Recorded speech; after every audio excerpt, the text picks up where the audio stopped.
Hi friends, welcome to my channel. Vivek లక్ష్మితో ఇలా చెప్తూ ఉంటాడు. వదిన, అన్నయ్యని ఎవరో కిడ్నాప్ చేసినట్టు అనుమానం ఉందని ఎస్ఐ గారు చెప్పారు వదిన అనగానే లక్ష్మి, జయదేవ్ నందన్ ఇద్దరు షాక్ అవుతూ ఉంటారు. అరవింద అమ్మవారి దగ్గర దండం పెట్టుకుంటూ ఉంటుంది. జాను అరవింద పక్కనే నిలబడి టెన్షన్ పడుతూ ఉంటుంది. అరవింద అమ్మవారిని ఇలా వేడుకుంటూ ఉంటుంది. అమ్మా తల్లి, నా కొడుకు మిత్రాకి గండాల నుండి విముక్తి లేదా జీవితాంతం వాడు ప్రమాదాలతో చెలగాటం ఆడాల్సిందేనా తల్లి అని వేడుకుంటూ ఉంటుంది. లక్ష్మి జయదేవ్ నందన్ వివేక్లతో ఇలా అంటూ ఉంటుంది. ఎలాగైనా మిత్ర గారిని ఈ ప్రమాదం నుండి, ఈ గండం నుండి బయటపడేయాలి అని అంటూ ఉంటుంది. మరోవైపు మిత్రాని ఒక చైర్కి కట్టేసి ముసుగు వేసి ఉంచుతారు ఆ రౌడీలు.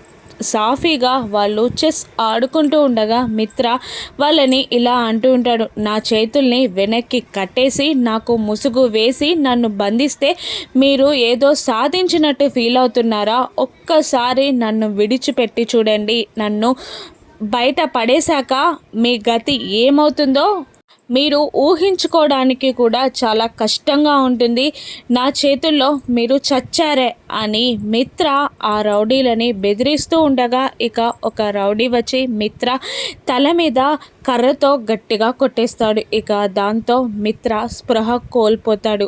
అలా మిత్ర స్పృహ కోల్పోవడంతో అరవింద దేవుని దగ్గర వేడుకుంటూ ఉండగా అక్కడున్న దీపం రెపరెపలాడుతూ ఉంటుంది. రెపరెపలాడుతున్న దీపాన్ని చూసి అరవింద, జాను ఇద్దరు టెన్షన్ పడుతూ ఉంటారు. ఇక మిత్రాన్ని లక్ష్మి గండం నుండి బయటపడేసి ఆ రౌడీల బారి నుండి కాపాడగలదా? రాను ఎపిసోడ్స్లో చూద్దాం. Thank you for watching.